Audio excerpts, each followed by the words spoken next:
कहानी की शुरुआत में हमें एक लड़की सिमोन भागती हुई दिखाई देती है जो अपना पेपर देने के लिए आती है। वो भागकर सीधा अपने दोस्तों के पास आती है। सिमोन उनसे बात कर ही रही थी, तभी वहाँ उसका डैड फ्रेडरिक भागता हुआ आता है। फ्रेडरिक उसके दोस्तों से कहता है कि जितना जल्दी हो सके यहाँ से किसी दूसरी जगह पर भाग जाओ। फ्रेडरिक अपनी बेटी को वहाँ से भगाकर ले जाने लगता है और कहता है कि कुछ ही देर में एक जहरीली बारिश होने वाली है। फ्रेडरिक अपनी गाड़ी लेकर तेजी से आगे की तरफ बढ़ रहा था। दूसरी तरफ पूरे शहर में काले बादल छा जाते हैं। यहाँ फ्रेडरिक अपनी पूरी फैमिली को लेकर यहाँ से दूर किसी बंकर में जा रहा था ताकि वो सब उस जहरीली बारिश से बच सकें। फ्रेडरिक अपने बेटे से सीट बेल्ट बांधने को कहता है और इसी दौरान उसका ध्यान भटक जाता है, जिससे उसकी गाड़ी दूसरी गाड़ी से टकरा जाती है और देखते ही देखते पूरी रोड वहाँ गाड़ियों से जैम हो जाती है। यहाँ फ्रेडरिक एक आदमी से उसकी गाड़ी आगे से हटाने के लिए कहता है, लेकिन आगे से रोड पूरी तरह बंद हो चुकी थी, इसलिए वो अपनी फैमिली को लेकर वहाँ से निकल पड़ता है और वो सब सीधा जंगल की तरफ भागते हैं। पीछे से उन्हें एक आदमी रोकता है, लेकिन वो किसी की नहीं सुनते और सीधा उस बंकर की तरफ बढ़ते हैं और जल्दी से उस बंकर तक पहुंच जाते हैं। यहाँ फ्रेडरिक जल्दी से अपना फिंगरप्रिंट लगाकर उस बंकर को खोल देता है और सब उसके अंदर चले जाते हैं। जैसे ही वो अंदर जाते हैं, पीछे आसमान से बारिश की पहली बूंद एक पत्ते पर आ गिरती है और तेज बारिश शुरू हो जाती है। बंकर के अंदर आते ही फ्रेडरिक अपनी फैमिली को पूरी तरह सैनिटाइज कर देता है ताकि वो उस जहरीली बारिश से बच सके। तभी फ्रेडरिक अपनी बीवी एलन के हाथ में एक डिवाइस देता है और कहता है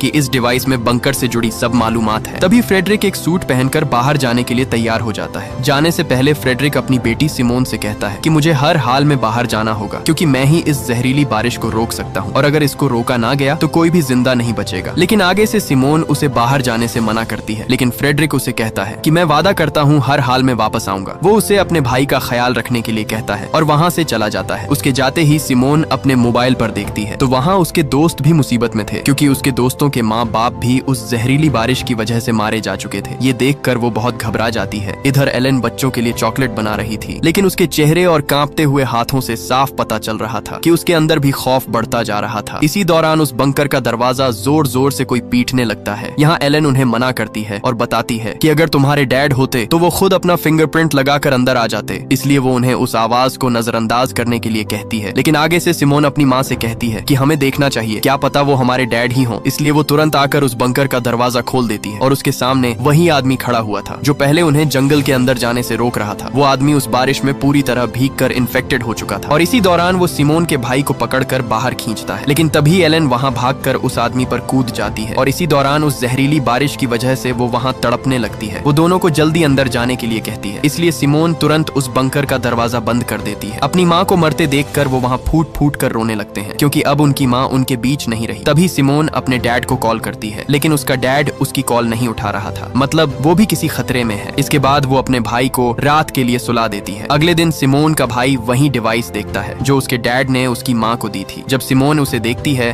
तो वहाँ उसे और भी बहुत सारे बंकर का मैप मिलता है, मतलब इस जंगल में बने ऐसे और भी बंकर मौजूद हैं। और यहाँ हमें पता चलता है कि फ्रेडरिक एक साइंटिस्ट था और उसकी कंपनी अपोलो ने ही ये सभी बंकर्स यहाँ बनवाए थे, क्योंकि फ्रेडरिक को पहले से पता था कि बहुत जल्द ही जहरीली बारिश होने वाली है जिससे सभी लोग तड़प तड़प कर मारे जाते हैं। इसलिए वह मौके पर ही अपनी फैमिली को बंकर के अंदर ले आया था। ये देखकर वो जल्दी से दूसरे बंकरों में मदद के लिए वहाँ सिग्नल भेजती है, लेकिन उसकी बदकिस्मती वहाँ से उसे कोई भी सिग्नल नहीं मिलता। तभी उसके दिमाग में एक ख्याल आता है, तो वहाँ वो उस बंकर में रेडियो ढूंढने लगती है और खुशकिस्मती से उसे वहाँ वो रेडियो मिल जाता है और वो जल्दी से उस रेडियो पर मदद के लिए चिल्लाती है, लेकिन वहाँ भी सिग्नल नहीं आ रहे थे। ये देखकर वो अपने भाई को रेडियो का एंटेना ऊपर ले जाने के लिए कहती है और खुशकिस्मती से वहाँ सिग्नल आ जाते हैं और सिमोन तुरंत दूसरे बंकर से एक लड़के फ्लिप से बात करती है, लेकिन उससे पहले वो और बात कर पाती वहाँ सिग्नल कट जाते हैं। ये देखकर उसके भाई की आंखों में आंसू आ जाते हैं, लेकिन रात दोबारा से उसे रेडियो में फ्लिप की आवाज आती है। वो उससे बात कर ही रही थी, तभी बदकिस्मती से एक बार फिर से सिग्नल कट जाते हैं। ऐसे ही दिन और महीने गुजरते जाते हैं और हमें पूरे 6 साल बाद का समय दिखाया जाता है, जहाँ रास्मस जवान हो चुका है और अब वो अपने डैड का इंतजार कर कर के थक चुका था। इसलिए वो सिमोन पर बहुत गुस्से होता है। इसलिए यहाँ अब सिमोन सोच में पड़ जाती है और उस बंकर से बाहर जाने का सोचती है। इसलिए जब रास्मस सो रहा था तब वो उसके कमरे का दरवाजा बंद कर देती है और उस वायरस से बचाव के लिए एक सूट पहनकर पूरे 6 साल बाद उस बंकर का दरवाजा खोलती है। और जैसे ही वो दरवाजा खोलकर बाहर आती है तो वहाँ हर तरफ उसे अपनी माँ की चीखें सुनाई देती हैं, लेकिन वो खुद को संभालते हुए आगे बढ़ती है और चलते चलते शहर की तरफ आ जाती है। आते ही वहाँ उसे एक साइन दिखाई देता है जो आगे की तरफ इशारा कर रहा था, जो यहाँ से पूरे 2500 मीटर दूर था। सिमोन उस साइन का पीछा करते करते एक बिल्डिंग के अंदर पहुँचती है जहाँ उसे हर तरफ सिर्फ लाशों के ढेर ही दिखाई दे रहे थे। तभी वहाँ उसे एक कुत्ता देख लेता लेता है और अचानक उसके पीछे पड़ जाता है। वो भागती भागती एक कमरे में छुप जाती है। अगली सुबह रास्मस नींद से उठकर उसके पास आता है तो सिमोने उसे बताती है कि कल रात में बंकर से बाहर गई थी और बाहर हर तरफ लाशों के ढेर पड़े हुए हैं और कोई भी जिंदा नहीं बचा है। ये सुनकर रास्मस थोड़ा सा घबरा जाता है, इसलिए वो उसे कहता है कि कल सुबह ही हम दोनों यहाँ से बाहर दूसरे बंकर की तरफ जाएंगे। लेकिन रात में अचानक एयर वेंट ब्लॉक हो जाते हैं और बंकर के अंदर ऑक्सीजन खत्म होने लगती है, जिससे वहाँ सिमोन बेहोश हो जाती है। लेकिन मौके पर ही रास्मस उसे वहाँ से घसीटता हुआ बंकर से बाहर ले आता है और बाहर आते ही वहाँ उन्हें कुछ लोग पकड़ लेते हैं जिन्होंने उस बंकर के एयर वेंट ब्लॉक किए थे, इसलिए वहाँ ऑक्सीजन खत्म हो गई थी। दरअसल जब उस रात सिमोन घर से बाहर गई थी तब उन लोगों ने उसे देख लिया था। वो दोनों को दोबारा बंकर के अंदर लेकर एक कमरे में बंद कर देते हैं। वहाँ वो लोग खाने का सामान ढूंढते हैं, लेकिन वहाँ सब खाना खत्म हो चुका था। इसलिए वहाँ उनका लीडर मार्टिन कहता है कि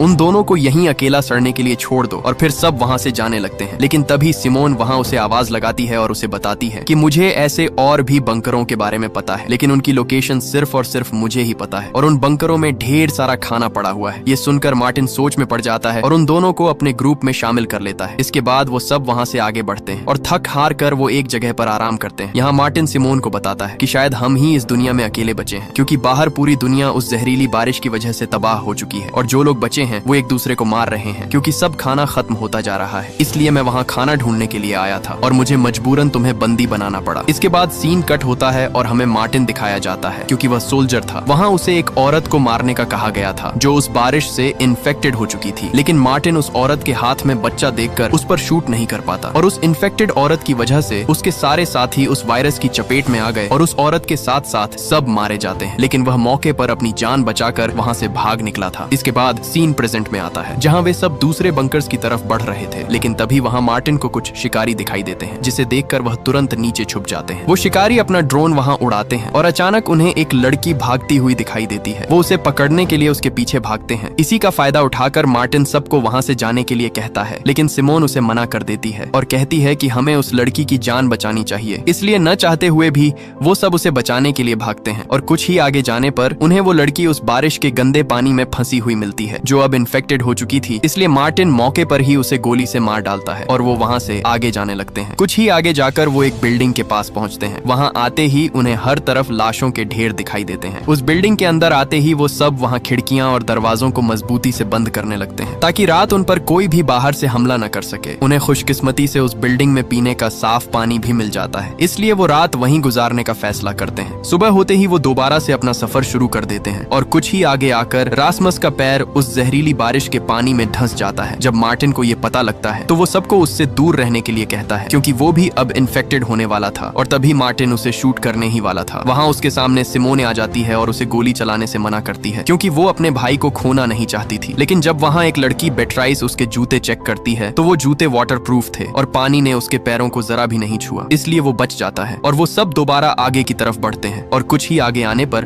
उन्हें वो दूसरा बंकर मिल जाता है। यहाँ सिमोन जल्दी से अपना फिंगरप्रिंट लगाकर उस दरवाजे को खोल देती है। जैसे ही वे अंदर जाते हैं तो वहाँ उन्हें खाने का ढेर सारा सामान मिल जाता है जिससे वे सब कई दिनों के बाद अपना पेट भरते हैं। इधर सिमोन को एक मोबाइल मिलता है जहाँ उसे फ्रेडरिक के बॉस की एक वीडियो मिलती है। उसमें उसका बॉस उसे इमरजेंसी में स्वीडन आने के लिए कह रहा था। वो ये भी बताता है कि तुम ही सिर्फ एक ऐसे इंसान हो जो इस जहरीली बारिश को रोक सकते हो। इसीलिए सिमोन वो वीडियो मार्टिन को दिखाती है और कहती है कि हो ना हो मेरे डैड जरूर स्वीडन में ही होंगे। वो मार्टिन से कहती है कि हमें आज ही स्वीडन चलना चाहिए, लेकिन मार्टिन उसे साफ साफ मना कर देता है और बताता है कि मुझे नहीं लगता कि वहाँ कोई जिंदा होगा क्योंकि हमारे अलावा यहाँ कोई भी नहीं बच पाया। इसलिए वो वहाँ से चला जाता है। लेकिन सिमोन को अभी भी अपने डैड की फिक्र थी, इसलिए वो दोनों बहन भाई उसी दिन वहाँ से आगे की तरफ निकल पड़ते हैं। इधर बिएट्रिस और उसकी दोस्त आकर सिमोन और रास्मस के बारे में पूछती हैं। आगे से मार्टिन उनसे कहता है कि वो दोनों स्वीडन अपने डैड को ढूंढने के लिए निकल गए। ये सुनकर वो दोनों भी मार्टिन को अकेला छोड़कर वहाँ से चले जाते हैं और उन्हें ढूंढने के लिए आगे बढ़ते हैं। कुछ ही आगे आकर वो सिमोन और उसके भाई रास्मस दोनों को ढूंढ लेते हैं। इधर मार्टिन और पैट्रिक ही सिर्फ उस बंकर में अकेले रह जाते हैं, इसलिए मार्टिन बहुत गुस्से में होता है। यहाँ सब दोस्त एक बार फिर से आगे बढ़ते हैं और एक बिल्डिंग में अपना पेट भर के खाना खाते हैं। वो खाना खाकर बैठे ही थे तभी वहाँ वो शिकारी आ जाते हैं, जिसे देखकर वो सब वहाँ से उल्टे पैर भाग निकलते हैं। लेकिन इधर भागते समय सिमोन बाकी दोस्तों से बिछड़ गई थी। वो उन्हें ढूंढते ढूंढते एक जगह आ पहुँचती है जहाँ उसे एक बच्चा खड़ा दिखाई देता है। लेकिन तभी उसे आसमान पर घने काले बादल बढ़ते हुए दिखाई देते हैं, इसीलिए वो उस बच्चे को लेकर वहाँ से भाग जाती है। वो बच्चा वहाँ भूख खत्म करने के लिए गोलियां लेने लगता है, लेकिन तभी सिमोन उसे कुछ खाना दे देती है और और इसी दौरान उस बच्चे का बाप वहाँ आ जाता है और वो सिमोन को शिकारी समझकर अपना बच्चा लेकर वहाँ से चला जाता है। और जैसे ही वो बाहर आता है वहाँ उसे वो शिकारी घेर लेते हैं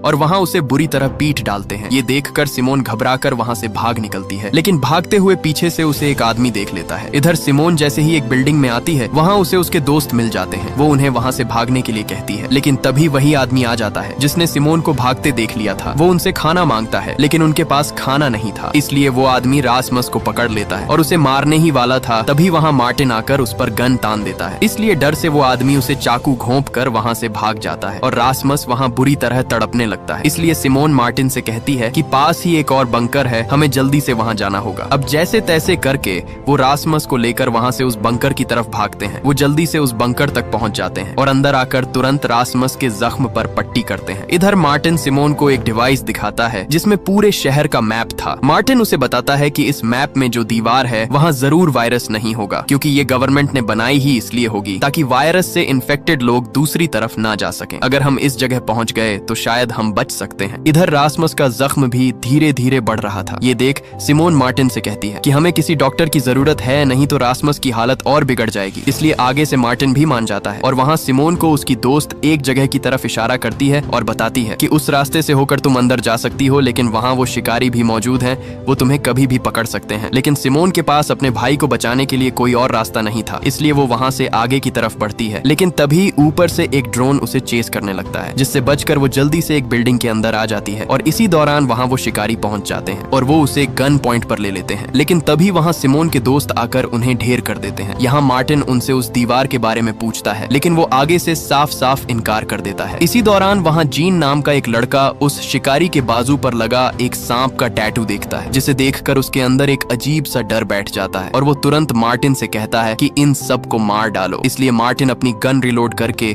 उन्हें वहीं पर मार डालता है और वो सब रासमस को वहाँ से लेकर उसी डॉक्टर की तरफ बढ़ते हैं। वो आगे बढ़ ही रहे थे, तभी वहाँ जीन के दिमाग में उसी टैटू के बारे में ख्याल आता है। इसी के साथ सीन फ्लैशबैक में जाता है, जहाँ जीन एक घर पर रह रहा था। वहाँ 3 लोग थे, जिनमें एक छोटी लड़की और उसकी माँ और पिता थे। क्योंकि जीन की माँ और पिता उस वायरस से मारे गए थे, इसलिए उसे एक घर में पनाह मिल गई थी। एक दिन जब जीन उस घर में काम कर रहा था, तभी वहाँ शिकारियों की एक गाड़ी आती है। तब वो उस लड़की का बाप जाकर बाहर देखता है, तो वो शिकारी उससे कोई बात पूछते हैं, लेकिन वो आगे से मना कर देता है और बात ना बताने पर वो उसे वहीं पर गोली मार डालते हैं। इधर जीन भी उन्हें एक सुराख से देख रहा था। तभी वहाँ उसे वही आदमी दिखाई देता है जिसके हाथ में सांप वाला टैटू छपा हुआ था। ये देखकर जीन उस लड़की का मुंह जोर से दबाकर बंद कर देता है ताकि उसकी आवाज वो शिकारी न सुन ले। इसी दौरान वो शिकारी उस लड़की की माँ को भी पकड़कर वहाँ से ले जाते हैं। जब वो चले जाते हैं तब जीन उस लड़की के मुंह से हाथ हटा देता है, लेकिन जब वो देखता है तो वहाँ वो लड़की अपना दम तोड़ चुकी थी। ये देखकर जीन अंदर से पूरी तरह टूट जाता है। इसके बाद सीन प्रेजेंट में आता है, जहाँ वे सब एक जगह पर पहुँचते हैं। वहाँ वे ड्रोन की मदद से उस डॉक्टर के घर का पता लगाते हैं और पता लगाकर वो उस डॉक्टर के घर तक पहुँच जाते हैं और तभी वो उस डॉक्टर के घर का दरवाजा खटखटाते हैं। तभी वो डॉक्टर बाहर निकलकर उन पर गन तान देती है, लेकिन जैसे तैसे करके सिमोन उसे शांत करती है और मौके पर ही मार्टिन उसे सब कुछ बता देता है कि उन्हें उसकी मदद की बहुत जरूरत है। इसलिए वो उनकी मदद के लिए तैयार हो जाती है और वो डॉक्टर रासमस के जख्म पर टांके लगा देती है। इसी दौरान वो उसे बताती है कि रासमस का जख्म अभी पूरी तरह ठीक नहीं हुआ, इसलिए हमें इसे टेटेनस का इंजेक्शन लगाना होगा। वो उनसे कहती है कि इंजेक्शन के लिए हमें एक बंकर में जाना होगा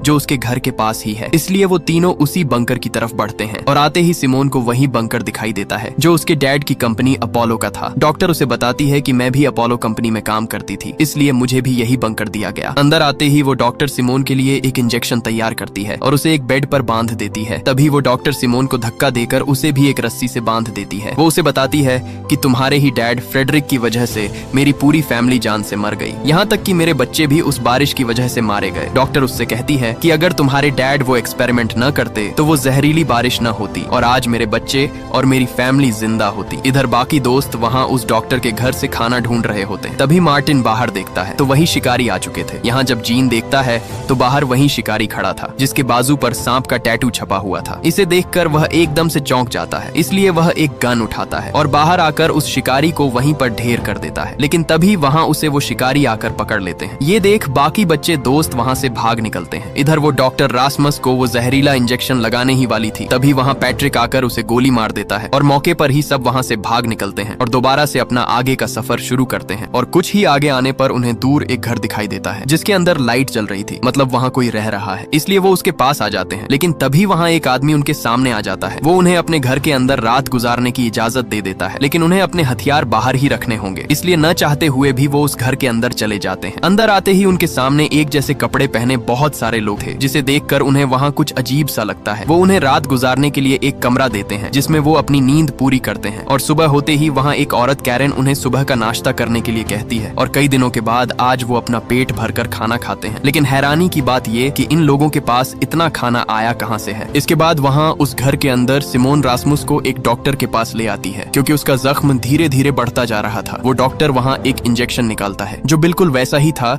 जो पहले उस डॉक्टर के पास था जो इन्हें मारना चाहती थी। इसलिए ये देखकर सिमोन उसे मना कर देती है और कहती है कि रासमुस को बेहोश किए बिना उसका इलाज करे। इसलिए वो डॉक्टर उस इंजेक्शन को साइड पर रख देता है और जब उस डॉक्टर का ध्यान रासमुस की तरफ जाता है तो मौके पर ही सिमोन वहाँ से एक इंजेक्शन को अपने पास छुपा लेती है। वो जल्दी से उन इंजेक्शन को चेक करने लगती है। चेक करते ही उसे पता चलता है कि ये अपोलो कंपनी के ही इंजेक्शन थे। रात को सब लोग खाना खा रहे थे, लेकिन इधर मार्टिन छुपकर पूरे घर की छानबीन कर रहा था। तभी वो एक फ्रिज को खोलता है तो वहाँ उसके सामने इंसान की कटी हुई बॉडी लटक रही थी, जिसे देखकर उसके पैरों तले जमीन ही खिसक जाती है। इधर वो आदमी सब दोस्तों को एक छोटा सा पैकेट देता है और सबसे कहता है कि अगर किसी के पैकेट में एक छोटा सा फूल आ गया तो उसको अपनी जान देनी होगी, मतलब यहाँ सब लोगों की भूख को मिटाने के लिए हम उसे काटने वाले हैं। ये सुनकर वो सब एकदम से चौंक जाते हैं। वो वहाँ से जाने की कोशिश करते हैं लेकिन उन्हें फिर से बैठा दिया जाता है। तभी मौके पर मार्टिन आकर उस आदमी के मुंह पर मुक्का दे मारता है, लेकिन इसी दौरान वो डॉक्टर उसे गन पॉइंट पर ले लेता है। वो आदमी सबसे उनके पैकेट खोलने को कहता है। यहाँ धीरे धीरे सब अपना पैकेट खोलने लगते हैं, लेकिन आखिर में जब लीना अपना पैकेट खोलती है तो उसी के पैकेट से ही वो फूल निकल आता है, जिसे देखकर उसका होश ही उड़ जाता है। वो लोग वहाँ से उसे ले जाने लगते हैं, लेकिन तभी वही औरत कैरेन उसके हाथ से वो फूल ले लेती है और कहती है कि मैं इसे अपनी बेटी जैसा समझती हूँ, इसीलिए मैं नहीं चाहती कि ये हमारी खुराक बने। वो बताती है कि ली की जगह मैं खुद अपनी जान देने के लिए तैयार हूँ। ये सुनकर ली वहाँ रोने लगती है और वो औरत उसे आखिरी बार हाथ मिलाकर वहाँ से चली जाती है। इसके बाद वो सब वहाँ से जाने के लिए तैयार हो जाते हैं। तभी उस डॉक्टर से सिमोन अपने डैड फ्रेडरिक के बारे में पूछती है। आगे से डॉक्टर उसे बताता है कि हाँ, मैं ही फ्रेडरिक का असिस्टेंट था और इस वायरस के फैलने में मेरा और फ्रेडरिक दोनों का हाथ है। ये सुनकर सिमोन दुखी होकर वहाँ से चली जाती है, लेकिन तभी वहाँ वो आदमी उस डॉक्टर को भी अपने घर से जाने के लिए कह देता है। इधर सब लोग जंगल से आगे बढ़ ही रहे थे, तभी वहाँ वही डॉक्टर आ जाता है और एक इंजेक्शन दिखाकर कहता है कि इसी इंजेक्शन की वजह से वो जहरीली बारिश फैली और सब कुछ खत्म हो गया। तभी वो इंजेक्शन अपने गले में घोंप देता है, जिससे वो तड़पने लगता है, लेकिन तभी मार्टिन उसे गोली दे मारता है और उसका काम वहीं पर तमाम हो जाता है। रात वो एक खाली घर के अंदर गुजारते हैं और सुबह होते ही मार्टिन सिमोन को वही मैप दिखाता है जिसमें वो दीवार थी। वो उससे कहता है कि हमें किसी भी तरह करके वहां तक पहुंचना होगा, नहीं तो हमारा बचना मुश्किल है। इसलिए मार्टिन सबको वहां उस दीवार के पार चलने के लिए कहता है, लेकिन यहाँ रासमुस उसे मना कर देता है और कहता है कि मैं नहीं जा सकता क्योंकि मेरी तबीयत अभी बाहर जाने की नहीं है। लेकिन सिमोन अपने भाई को अकेला नहीं छोड़ना चाहती, इसलिए वो किसी एक को उसके पास रोकने के लिए कहती है। यहाँ बेट्रिस उसके पास रुकने के लिए तैयार हो जाती है। इसके बाद वो चारों वहाँ से निकल पड़ते हैं। कुछ ही आगे आने पर वहाँ उन्हें एक और बंकर मिल जाता है। उसके अंदर आते ही उन्हें वहाँ कुछ पेंटिंग्स बनी हुई दिखाई देती हैं, मतलब इस बंकर में कोई फैमिली रह रही थी। उनकी खुशकिस्मती कि उन्हें वहाँ भी बहुत सारा खाना मिल जाता है। इसी दौरान पैट्रिक को एक टैबलेट मिलता है जिसमें कुछ वीडियोस रिकॉर्ड थी। पैट्रिक जब वो टैबलेट सिमोन को देता है तब उसे पता चलता है कि इस जहरीली बारिश के पीछे उसके डैड फ्रेडरिक का भी हाथ था।